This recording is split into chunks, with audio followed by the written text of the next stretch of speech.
Bonsoir dans le chat. Bonjour à ceux qui vont nous regarder en replay sur YouTube et bienvenue à tout le monde sur ce live The Design Crew qui va être dédié à l'UX Writing. Et c'est un live un peu particulier parce qu'on l'a réservé à nos alumni. Donc il y a que dans le chat qui vont pouvoir participer et pouvoir poser des questions. Moi, je m'appelle Julien Pelletier. Je suis cofondateur de The Design Crew. Et avant de présenter mes deux invités ce soir, je vais dire quelques petits mots sur The Design Crew. C'est une entreprise qui propose de l'enseignement et de l'expertise en product design. Et ça se traduit aujourd'hui par un studio design, également deux programmes d'apprentissage. Donc, le premier qui s'appelle Advance, qui se déroule sur 8 samedis d'affilée et qui est adressé à un public de product managers, product owners, designers qui vont chercher à perfectionner leurs compétences product design et sur lesquelles interviennent des mentors qui viennent de boîtes comme Alan, comme Doctolib, comme Blablacar, etc. Et le deuxième programme, qui est un programme bootcamp qui s'adresse à des gens qui veulent se reconvertir dans le product design. Ça, c'est un programme qui dure 8 semaines, sur lequel on aborde toutes les facettes du métier de product designer, sur lequel on réalise également 3 projets complets. Et il y a une semaine également qui est dédiée à la recherche d'un premier emploi, donc préparation d'entretien, portfolio et CV.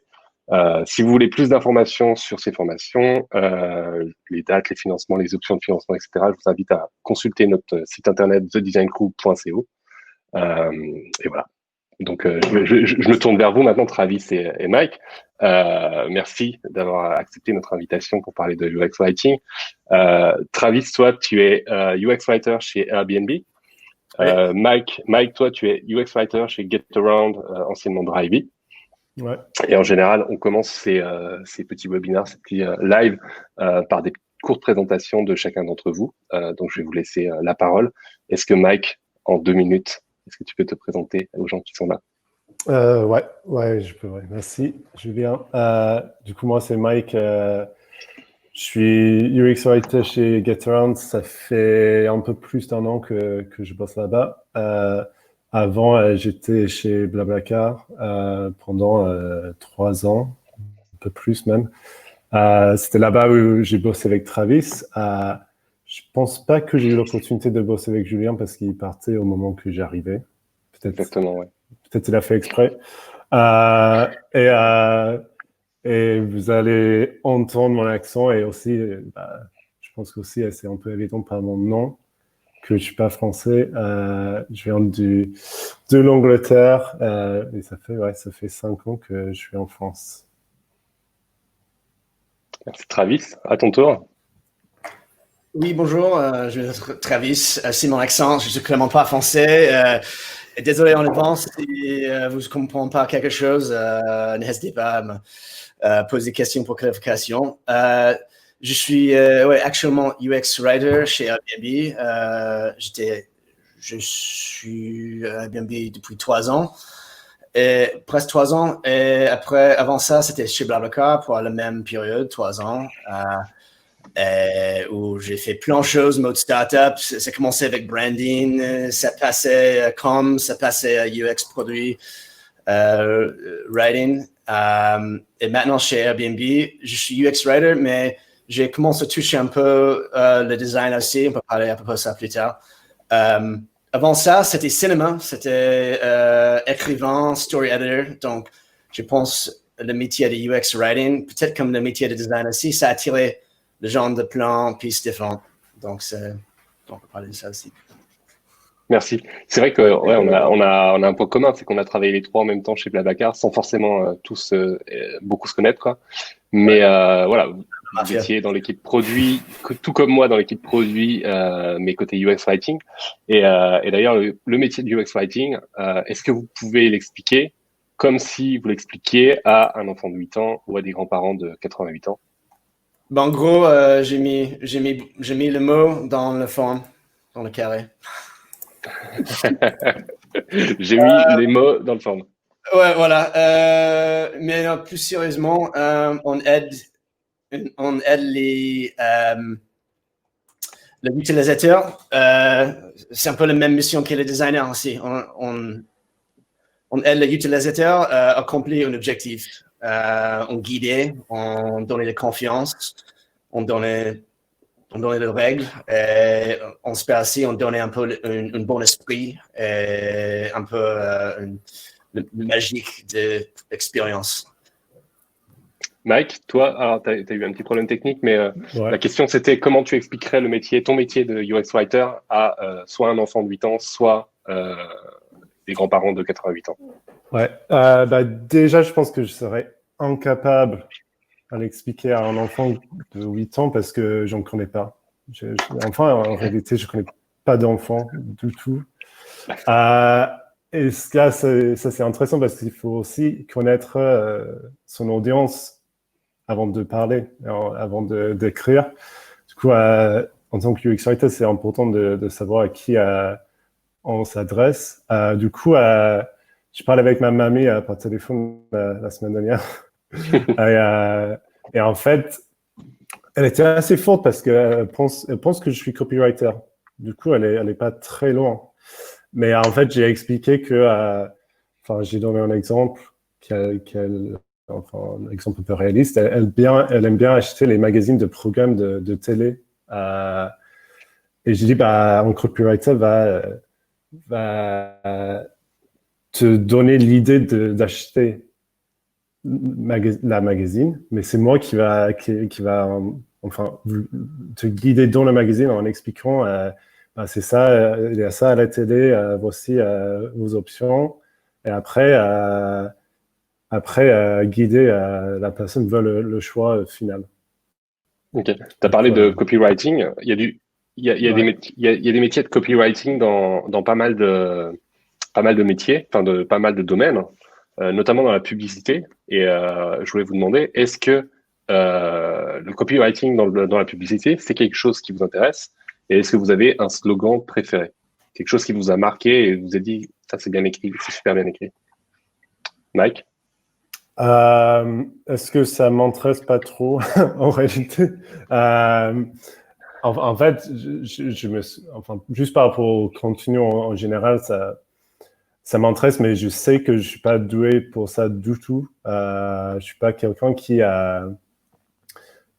archi créatif en réalité. Et du coup, ça a été jamais un truc qui m'intéressait trop, mais quand même, niveau slogan, je pense que, le slogan de Nike, Just Do It, c'est quand même hyper efficace et aussi ça, dans le monde de UX, je pense que c'est pas mal comme slogan parce que des fois on va avoir les doutes, est-ce que ça va marcher, est-ce que ça va pas marcher, on a des fois un peu peur de tout casser et des fois il faut le faire pour savoir si ça marche ou pas.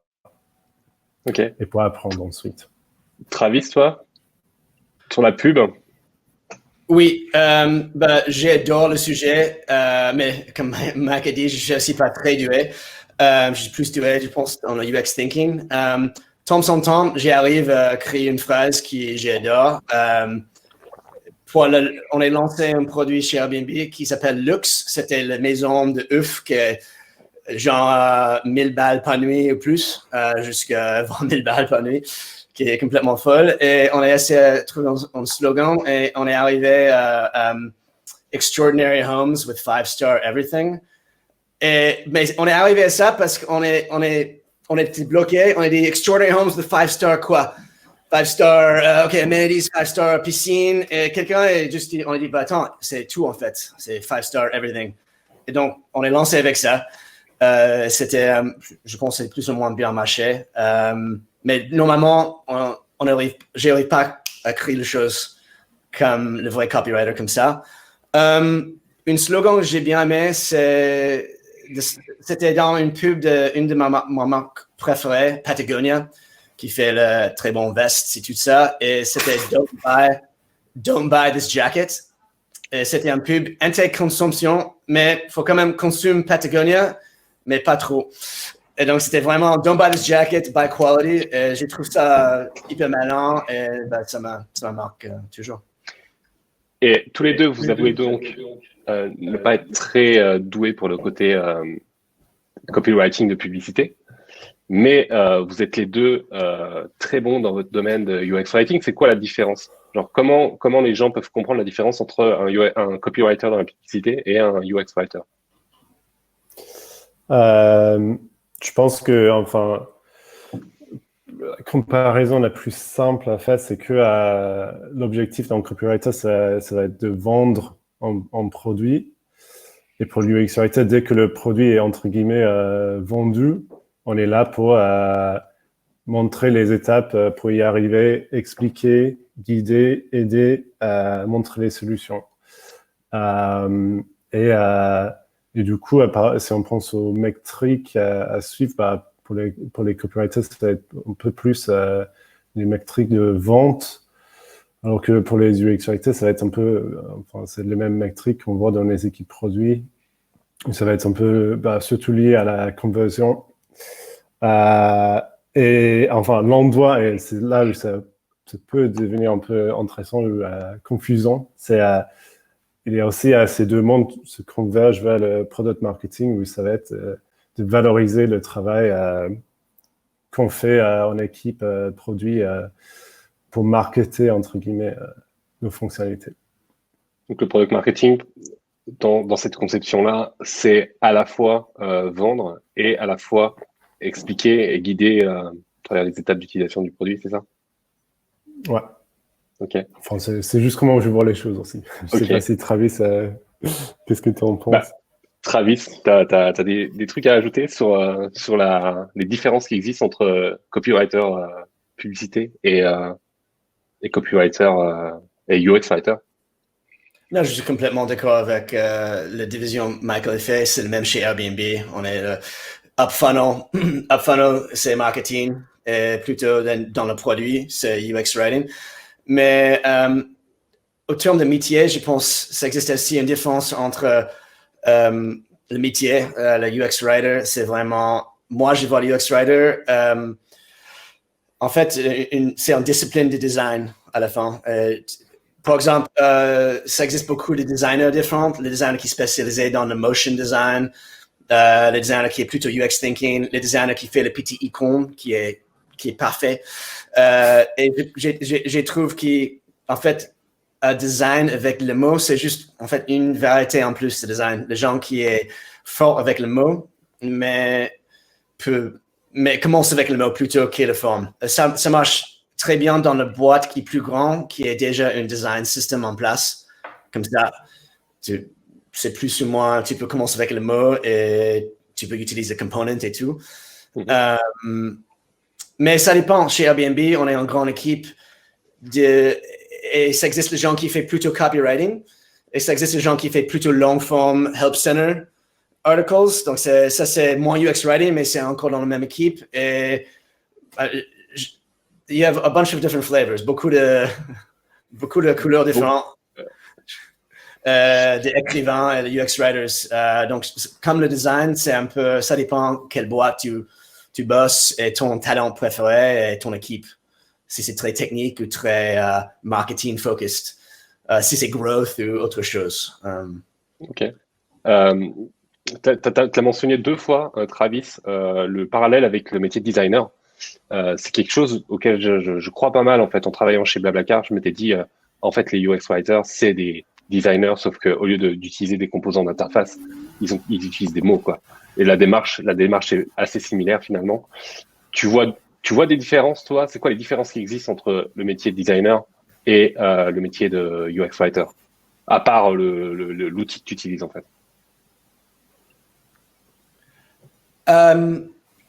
Je dis, chez Airbnb, le UX Writer, c'est occupé par les systèmes entiers, donc tout le mot qu'on utilise dans le produit entier. Et beaucoup de designers est plutôt focalisé en projet en particulier, un espace en particulier. Donc, mon partenaire de design, elle fait chaque projet, un projet. Naturellement, elle utilise le même design system, donc c'est constant, mais elle est plus occupée avec chaque projet. Et moi, comme UX Writer, naturellement, je veux mettre le meilleur mot dans chaque projet, mais je suis aussi, je vois le produit des Airbnb avec les autres, avec le reste de mon équipe. On est le glossary, on a beaucoup de mots, on a besoin de maintenir le même tone, la même approche. Donc, je vois, en général, le UX Writer, c'est vraiment systems thinking dans le produit en entier. Plus que peut-être le designer. Ça existe une team de design qui fait ça, le design language system, mais le reste des designers, c'est vraiment focalisé à chaque projet, chaque niche dans le produit. Ok. Je vais répondre à ton question ou pas, mais ça, c'est une des grandes défenses, je vois. À partir de ça, j'ai posé des questions à une designer très senior dans notre équipe et elle est rigolée un peu. Elle a dit, dis pas à tous les designers, mais je pense vraiment, new designer, on met le carré autour des mots. Et naturellement, le designer dit le contraire. Moi, j'ai fait le fond, mais toi, tu mets le mot dedans. Donc, en fait, c'est vraiment dépend du projet et comment tu travailles avec ton designer. Ça existe l'avantage de la deux approches. Le meilleur, c'est quand le designer et le UX Writer commencent ensemble. Comme ça, c'est vraiment une collaboration. Ok, très. Mike, tu as des choses à rajouter, des choses à compléter sur les différences?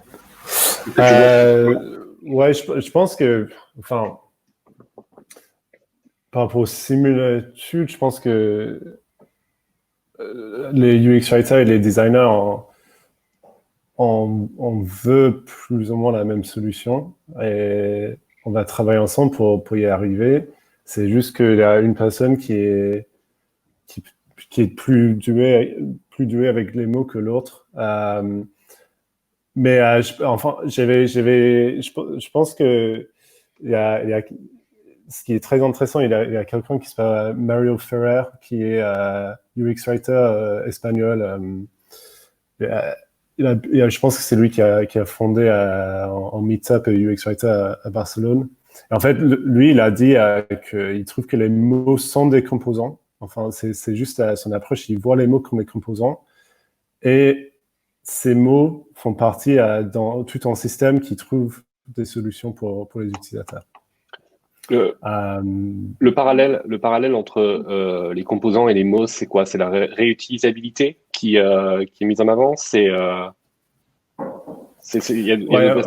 ça. C'est ça. C'est le fait que à un moment, si on va avoir un produit qui est très cohérent, au final, on va avoir des composants, c'est-à-dire de microcopie qu'on va réutiliser un peu partout dans le produit, et ça va devenir une espèce de composant. Par exemple, on va avoir un CTA primaire pour terminer une action, par exemple, et on va peut-être toujours utiliser le même wording là-dedans.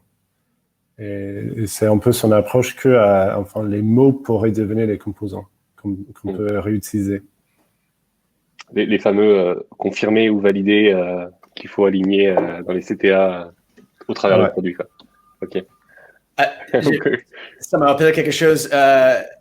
Parce qu'une partie de métier aussi, c'est pour reconnaître quel mot marche le mieux.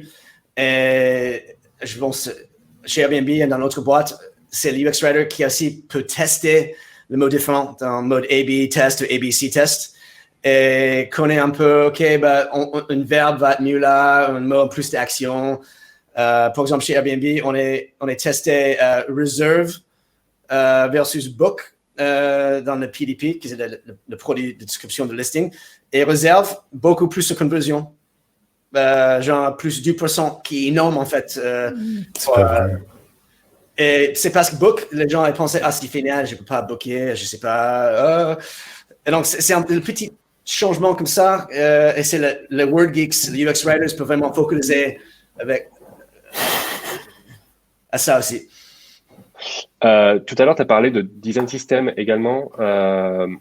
Ça, qui est un outil de designer. C'est quoi les outils que va utiliser un UX writer pour travailler en équipe, collaborer avec d'autres UX writers et aussi pour faire son travail d'un projet à l'autre, etc.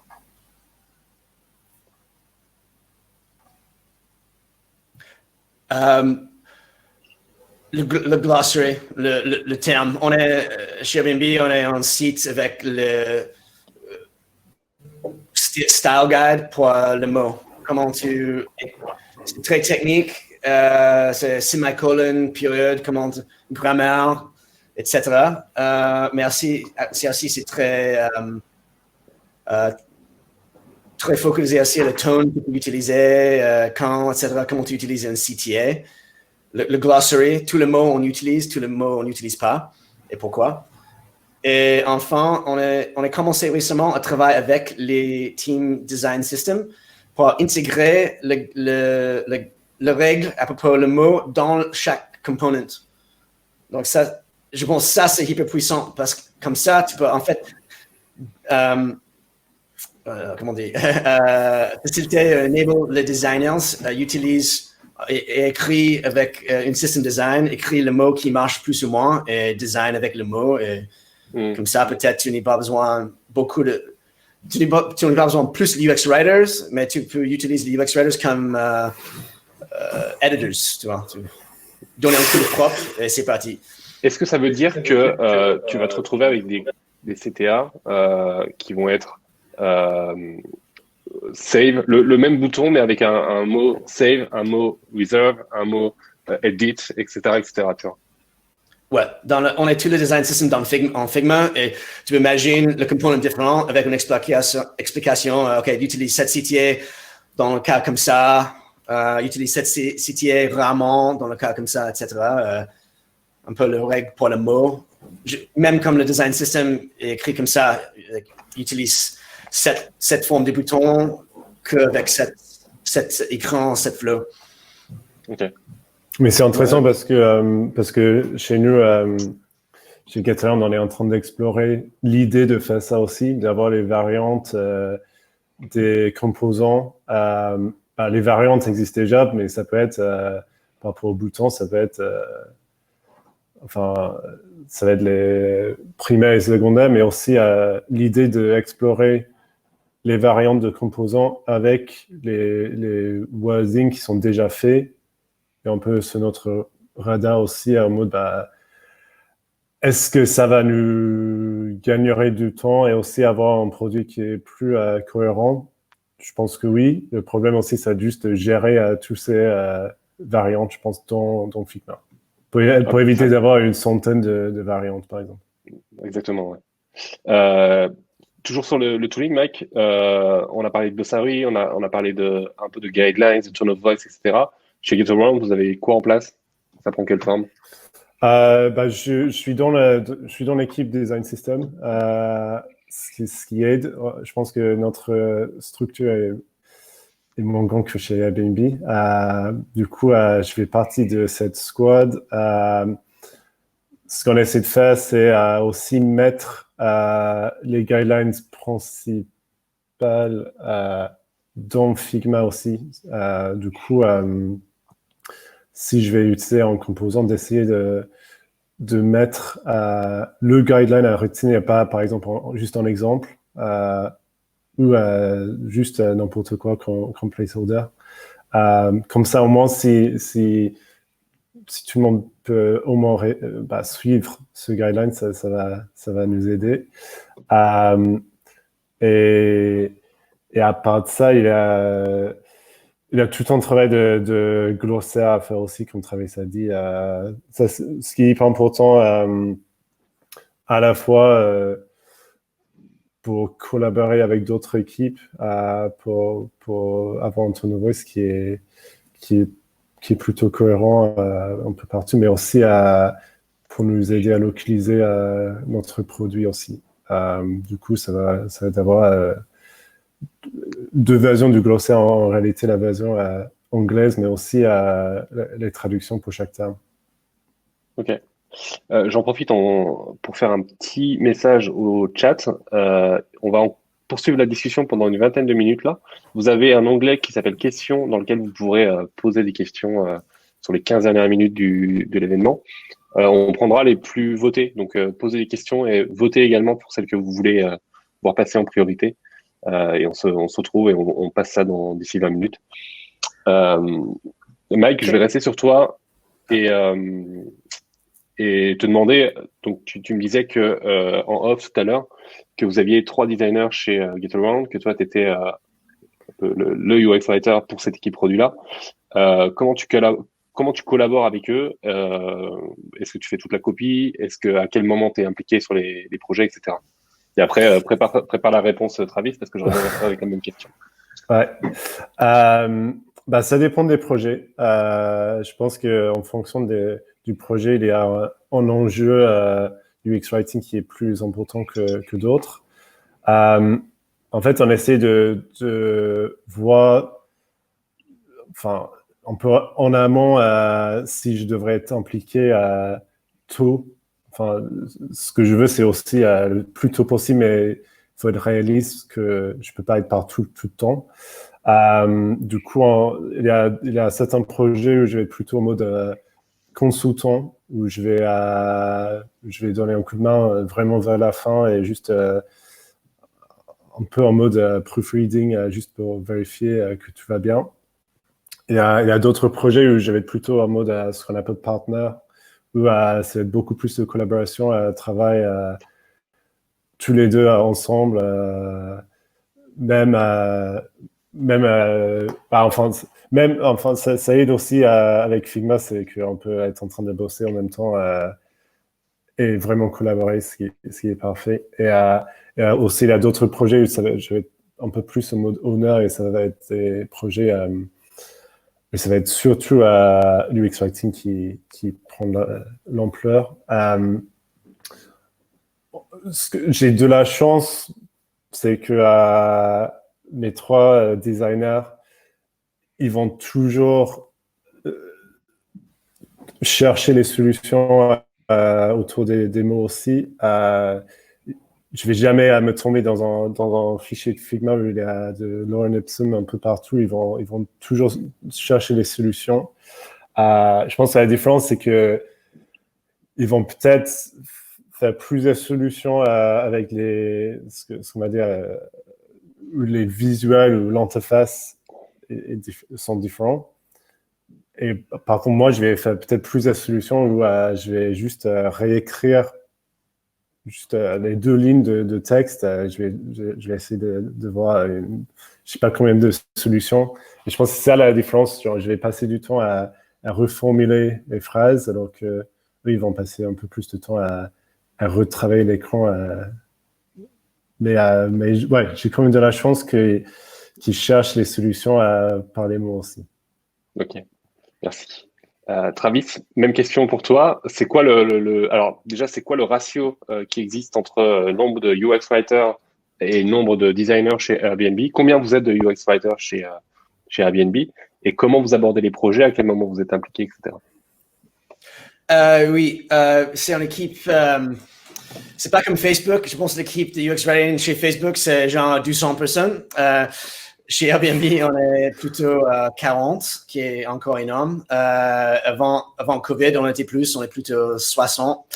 Et maintenant, je pense au ratio, c'est autour de 1 sur 5, une UX Writer sur 5 designers, normalement. Mais ça dépend de l'équipe. Host ou guest, moi je suis avec Marketplace Dynamics, donc pour moi je suis 1 pour 3, donc ça va. Et c'est une équipe assez technique et on travaille toujours vraiment ensemble au début. C'est pas comme ça pour tous mes collègues chez Airbnb par contre. Aussi parce que comme Mike a dit, on est 1 pour peut-être 3, 5 ou 7 designers. Ça veut dire, temps en temps, on a besoin de faire une approche, on dit pizza congelée. Ça veut dire, on donnait les guidelines, on donnait notre meilleure idée et c'est toi, fais le reste. Et j'ai oublié de dire une utile encore qui est très important pour les UX writers, c'est faire les guidelines. C'est vraiment genre, ça c'est les guidelines pour ce particulier projet ou ce particulier espace, comment tu parlais d'annulation de réservation en général. Et comme ça, si tu partis, si quelqu'un d'autre veut faire ton travail, les gens peuvent regarder, lire les guidelines et comprendre le travail. Donc ça, c'est un utile important aussi. Okay, merci pour le complément sur les outils. C'est quoi les qualités que doit avoir un bon ou une bonne UX writer? Les qualités. Je peux commencer. Il faut être curieux. Il faut poser des questions. Il faut toujours poser des questions. Enfin, il faut être un peu comme un enfant, d'ailleurs. Il faut toujours dire pourquoi. Il faut être aussi empathique, se mettre à la place de l'utilisateur. Mais il faut être modeste. En fait, oui, on dit que chaque mot compte. Et j'y crois, mais en fait, il ne faut pas avoir un ego par rapport aux mots que je propose. Faut pas être, il faut pas s'attacher trop à ces mots non plus parce que peut-être quelqu'un d'autre qui est designer, PM, même des devs des fois aussi, ils vont faire une proposition qui est meilleure que le mien. Ça me dérange pas. Enfin, on est quand même en train de travailler en équipe. Et je trouve, enfin, je sais pas si ça a du sens en français, mais on n'est pas des plumes. Enfin, par ça, je veux dire wordsmith.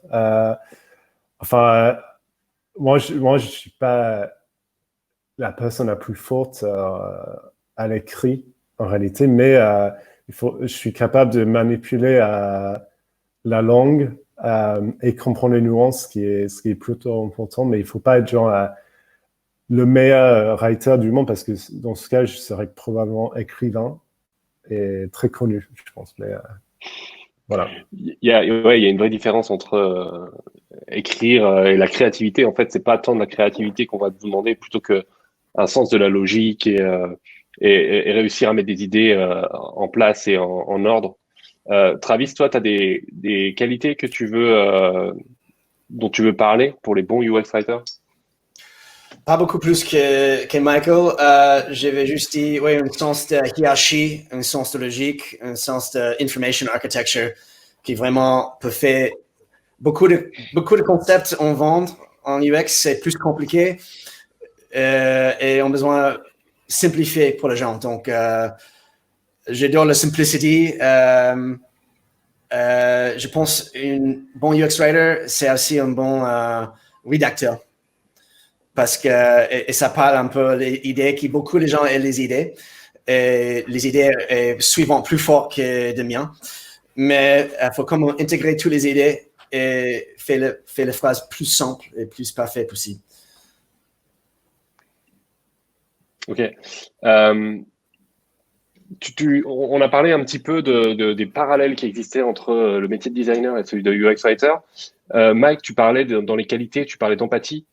Moi, j'ai une question qui me travaille là, c'est à quel point vous êtes proche des utilisateurs? Est-ce que vous l'êtes aussi proche que peut l'être un designer au point d'assister à des interviews, de mener des interviews, d'assister à des tests, d'organiser des tests utilisateurs, etc. Est-ce que Mike, tu peux... Ouais. Si c'est pas le cas, ça devrait être le cas. Du coup, ouais, la réponse simple, c'est oui. Parce que, enfin, surtout quand on travaille ensemble, on cherche des solutions et enfin, il faut les tester des fois. Il faut savoir aussi qui sont nos utilisateurs et quels sont le problème pour essayer de trouver les solutions. Il faut essayer de parler la langue de nos utilisateurs. Et je pense qu'un bon exemple, c'est si on fait de la recherche d'utilisateur, s'il y a un designer et un UX writer dans la même pièce, on va peut-être pas se focaliser sur les mêmes choses non plus. Et dans ce cas, on peut avoir les retours qui sont encore plus complets qu'une personne toute seule. Moi, je vais me focaliser un peu plus sur le langage que l'utilisateur est en train d'utiliser en parlant à nous. Et enfin, pour moi, il faut vraiment savoir comment il parle pour essayer d'utiliser le même langage que dans le produit. C'est vrai que c'est quelque chose que j'ai pas mal, moi personnellement, eu l'expérience de faire. Je m'en suis rendu compte. Il y a beaucoup de cas dans des cycles de développement produit, dans de la conception. On va se demander comment on appelle ce truc-là, etc. Des fois, la meilleure solution de savoir, c'est de le montrer à des utilisateurs, écouter comment ils font référence à ces éléments que tu n'arrives pas à nommer et tu utilises le même en fait finalement. Ouais. Travis, chez Airbnb, comment ça se passe au niveau des rencontres avec les utilisateurs, la recherche utilisateur pour les UX writers? Ouais, faut être là dans chaque étape. Faut mettre le vrai mot que tu voulais tester dans le mock-ups, parce que sinon, tu vas prendre la mauvaise conclusion. Ah, c'était pas bien marché. C'était pas bien marché avec le placeholder copy. Ou peut-être on peut tester autre variant. Donc, faut être là. Je suis là avec le designer à chaque étape dans les interviews, dans l'entretien. J'ai essayé de faire l'effort de max pour être sûr le mot on met devant l'utilisateur et le mot on veut tester, on veut essayer. Donc, c'est important. Et comme le disait Mike, tu vois, genre, t'as un designer qui assiste au test, t'as un UX writer qui assiste au test également. Ça permet d'avoir deux perspectives différentes sur la même solution. Et c'est sûrement intéressant. Ouais. Ça peut te donner sûrement des conclusions, des enseignements intéressants. Ouais. Oui, c'est vrai, parce que comme tu dis, on tous voit le monde par notre talent, notre perspective et tout. Et donc, on portait le bias dans le salon, dans l'entretien. Et donc, ouais, c'est vraiment important. On dit, attends, t'es marqué là, elle n'est pas compris tellement ce mot-là. Voilà, tu peux proposer autre chose. Tu peux aussi rapidement changer les choses pour le prochain test, tu vois. Et tu peux faire rapid iterations. C'est aussi une bonne idée. Okay. Est-ce que vous avez un projet en tête où la copie a été un petit truc que vous avez changé dans la copie et ça a été en termes d'impact important et qui serait un bon exemple pour illustrer ce que vous faites? Qui veut commencer? Après, vous n'êtes pas obligé d'en avoir. Je peux commencer. Mike. En tête, j'ai une notification push qu'on avait réécrit cet été, qui a eu en baisse de contact, genre immédiat pour l'équipe service client. Tout simplement, chez GetAround, des fois les ajustements à la fin d'une location parce que le locataire n'a pas fait le plein ou a parcouru un peu plus que ce qui était dans le contrat niveau kilométrage. Et du coup, on va débiter le locataire à la fin de la location. Avant, on disait juste un ajustement a été fait. On peut dire que oui, c'est vrai. Là, on a notifié quelqu'un que quelque chose s'est passé, mais on n'avait pas donné les infos, on n'a pas dit pourquoi, on n'a pas dit combien. Et du coup, le fait de juste, déjà, au lieu d'avoir une notification, on a, je pense, 4 variantes en fonction de ce qui s'est vraiment passé, si c'était par rapport à l'essence, si c'était par rapport au kilométrage, si c'était les deux.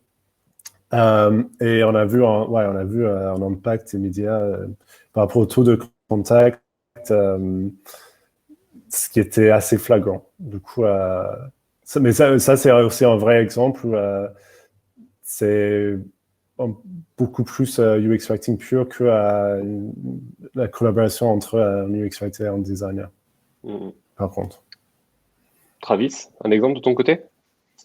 Oui, à partir de l'exemple que j'ai déjà parlé, à propos Reserve versus Book, récemment, c'est pas du tout sexy ou une idée de ouf, mais on a beaucoup de policies d'annulation, un peu trop compliquées, franchement.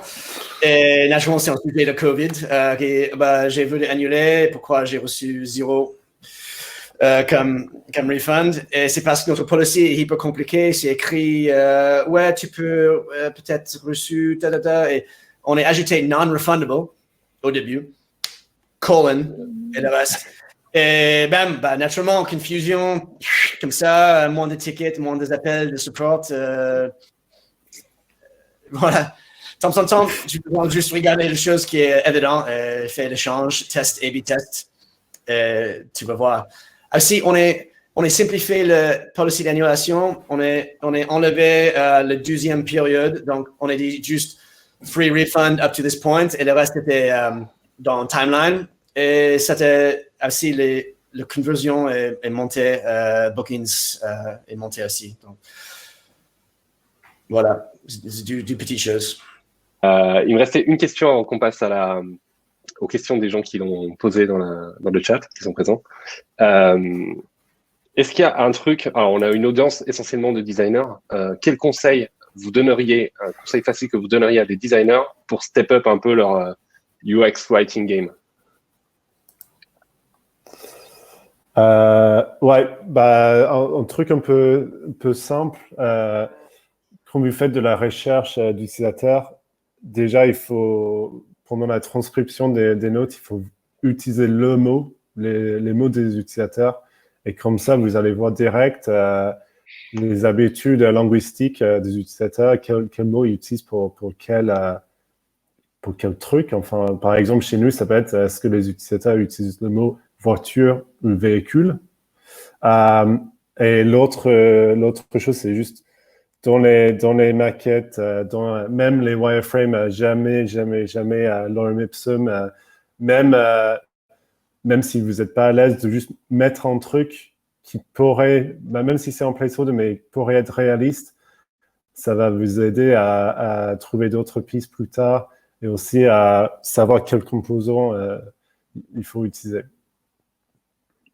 Super, merci. Travis, de ton côté, quel conseil tu donnerais à des designers pour améliorer leur compétences UX writing? Ouais, thesaurus.com. Non, en fait, je pense c'est normal pour les designers, ça commence avec les choses, le low-fi, low fidelity markups. Essaie de commencer plus low-fi que ça. Ça veut dire, commence avec juste le mot. Écris dans Google Doc, ou même dans Figma, dans Police TTM. Écris la structure juste dans le mot, ou fais un dialogue. Parce que normalement, le flow qu'on fait, c'est le dialogue entre l'utilisateur et la boîte. Et donc, si tu commences juste avec ça, comme une conversation que tu vas faire avec une amie, bah ça va t'appeler beaucoup de temps avec les choses plus high fidelity. Et tu commences à réfléchir à propos le mot que tu veux utiliser. Donc, déjà, c'est une conversation. Tu ne perds pas le temps et tu ne vas pas utiliser le placeholder, lorem ipsum, etc. Donc, ça, c'est un bon... Je crois me souvenir d'un projet chez Blablacar où on refaisait la publication et la publication avait été écrite écran par écran, mais uniquement sans les interfaces, uniquement la discussion que tu dois avoir avec l'utilisateur finalement, en tant qu'interface. J'avais trouvé ça plutôt intéressant. Toi, je pense. Mais, de quoi? Boiramé, je pense. C'était avec Martin Boiramé, effectivement. Je ne sais pas s'il verra le live, mais voilà, pour donner crédit à qui avait fait cette bonne idée. Cool, merci pour la discussion, c'était très cool. Je crois avoir vu qu'il y avait pas mal de questions. Alors, on va les prendre au fur et à mesure. Je vais les classer par vote. Voilà. Comme ça, on va jusqu'à 20h les passer en revue au maximum. Arjo qui pose une question qui a été votée plusieurs fois. Imaginons que vous commencez à travailler sur un produit. Comment vous allez prioriser les premiers projets flow à améliorer? Comment tu priorises en tant que UX writer? Ça, c'est une bonne question. En réalité, il faut jongler un peu déjà les pain points de l'utilisateur. Quel problème crée le plus de friction avec les enjeux pour la boîte. Et enfin, c'est tout un travail de voir entre les deux quel peut avoir le plus grand impact si on voit les deux ensemble. C'est assez similaire à finalement un travail de designer où en fait tu priorises par rapport à la criticité du flow, j'imagine. Travis, toi, t'as quel conseil sur la priorisation tu travailles sur un produit, tu arrives dessus et tu dois reformuler, retoucher au flow, comment tu les priorises? Non, je pense que c'est la même chose. Tu regardes l'impact, le numéro de gens qui visitent et voir cette phrase, cet écran, et aussi voir si c'est le plus pire pain point. et tu essaies d'optimiser pour les deux. Mais ça existe dans notre boîte à Judu, chez Airbnb, toujours une tension entre les deux parce que quand le PM veut le prioriser que pour le numéro de gens qui voient. Mais de temps en temps, ça existe une pain point qui est pas qui est terrible, tu vois. Tu été annulé par un autre pour une raison que tu ne comprends pas. Peut-être c'est juste 2% de cas, qui est énorme en fait. Mais il faut quand même, ça c'est un moment où tu peux perdre, tu tweets le guest pour la vie. Donc, tu as besoin de penser un peu UX et tu dis, attends, il faut améliorer ces points-là parce que le messaging, c'est pas terrible. Il faut battre un peu pour cet moment dans l'expérience de l'utilisateur. Et je sais, c'est que 2%, mais c'est quand même très important. Et merci. Il y a une question de Gauthier que j'ai posée en fait un petit peu, une question similaire. Qui parle de best practice à mettre en place quand tu as parlé de UX Writer. Moi, je pensais que le côté glossary, c'était important. Est-ce que c'est quelque chose qu'il faut lancer dès le début, qu'il faut maintenir dès le début? Oui. C'est la réponse courte. Et aussi penser à la localisation du tweet. C'est pas quelque chose dont on parlait beaucoup à Judy, mais en États-Unis, j'ai pensé un peu la même enfance. On est très focalisé à notre marché. Je chez Blablacar, on est toujours fait Paris-Lyon comme trajet. Et je rappelle que, je pense Julien et peut-être Rémi aussi a dit non, attends, essaie du petit village dans un autre pays comme Pologne. Et dans les États-Unis, on est très anglais. Et c'est toujours développe l'instinct de penser à la traduction et comment tu donnes l'indication à le traducteur. Et tu as besoin de définir dans le glossaire pourquoi tu choisis chaque mot. Et comme ça, le traducteur peut vraiment faire le même impact dans toutes les autres langues. Ouais. Mais par rapport au glossaire, je pense que si vous êtes dans une boîte où il n'y en a pas, ça pourrait faire peur de créer un glossaire. Il faut commencer par les 10 mots les plus importants dans le produit. Commençons par 10 mots parce que sinon, c'est une énorme montagne.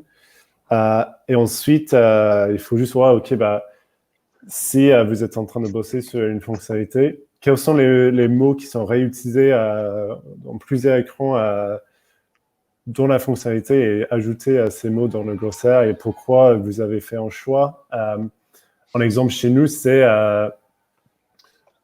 une fonctionnalité d'ajouter ce qu'on appelle, le mot qu'on a utilisé, c'est secondary driver et pas additional driver parce que cette personne va avoir les droits d'accès secondaires et du coup, c'est aussi pour renforcer l'idée que c'est pas cette personne qui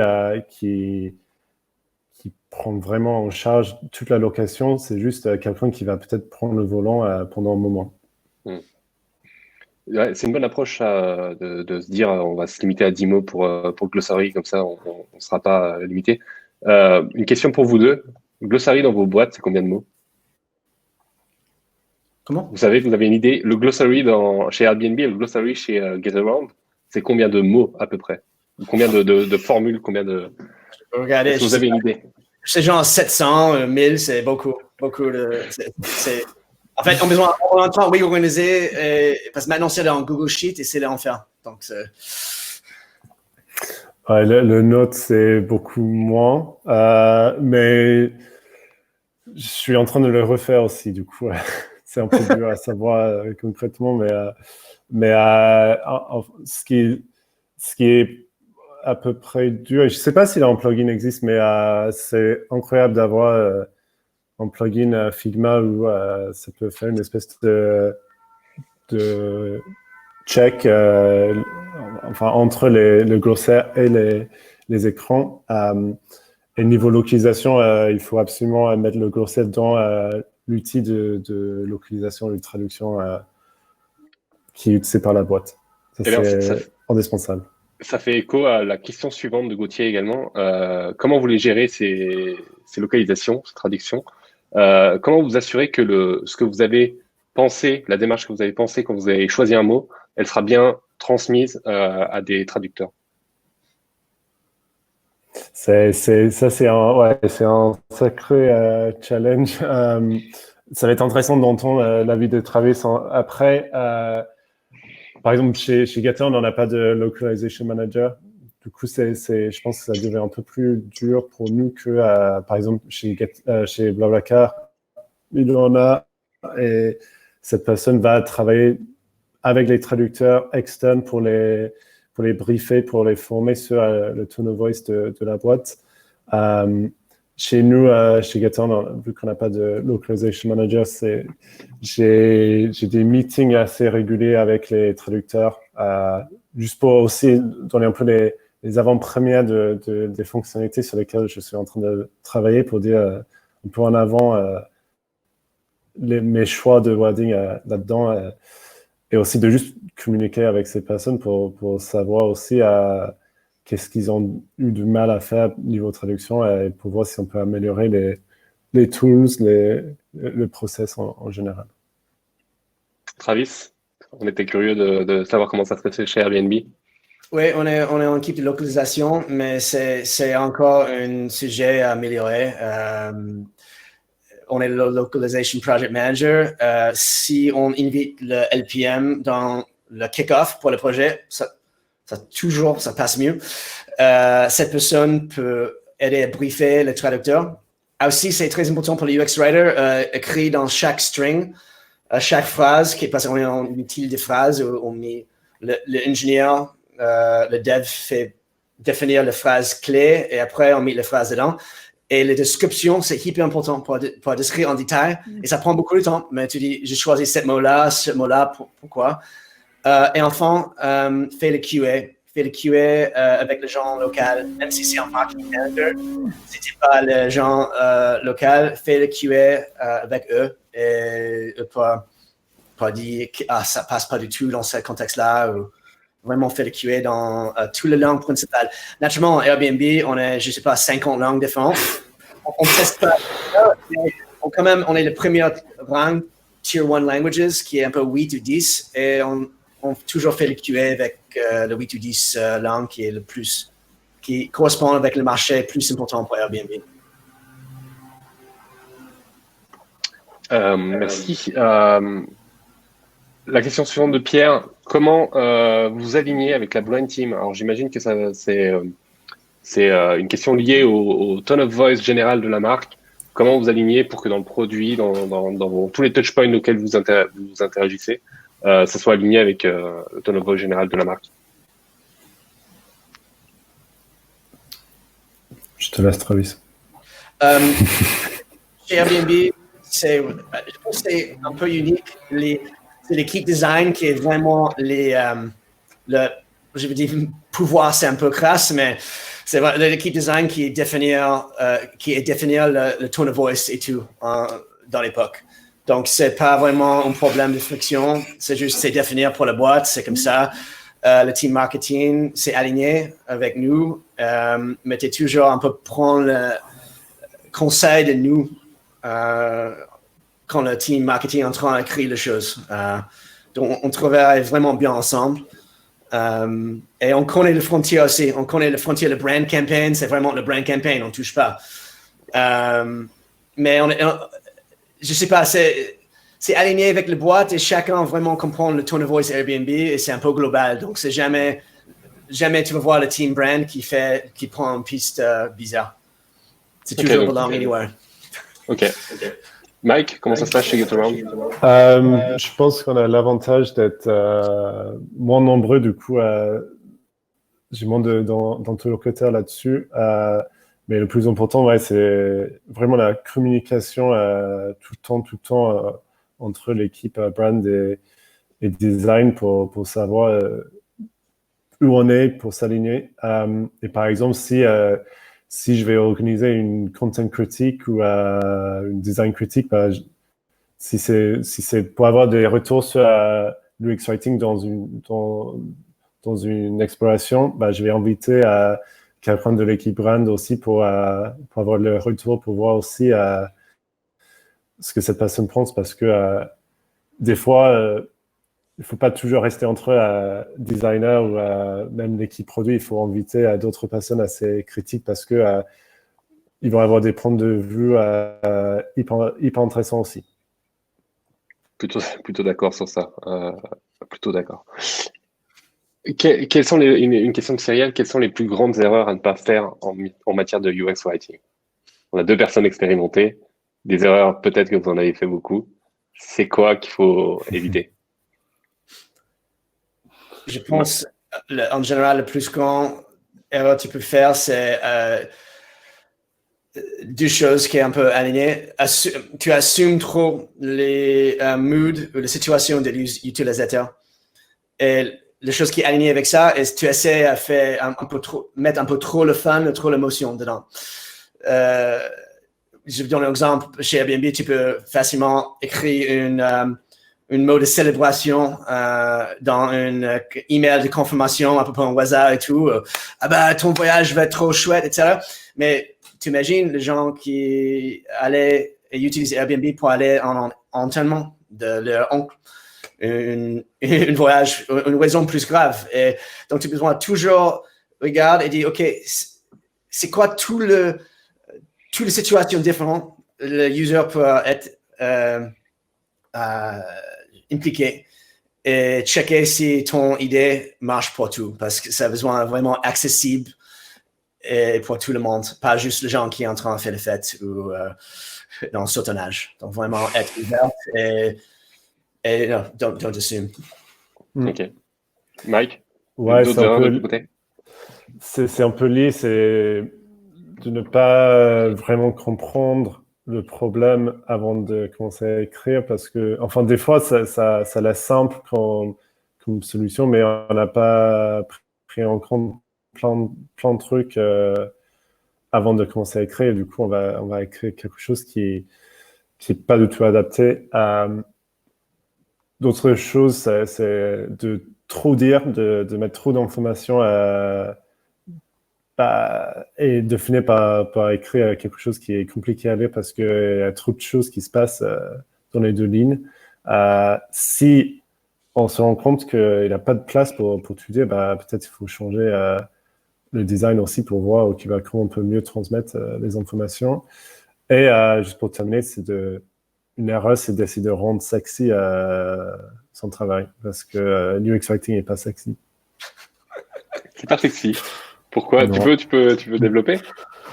Ouais, enfin, c'est un peu par rapport à ce qu'on a dit, par rapport au marketing, copywriting. Enfin, je suis pas là en train de créer des choses qui sont intelligents, malins. Et je pense un bon exemple, ça va être, j'imagine pour ceux qui utilisent Spotify, ils ont tous checké le Wrapped de l'année 2020. Ça, c'est une opportunité d'être un peu plus sexy, intelligent, parce que c'est un canal un peu plus marketing, même si c'est dans un produit.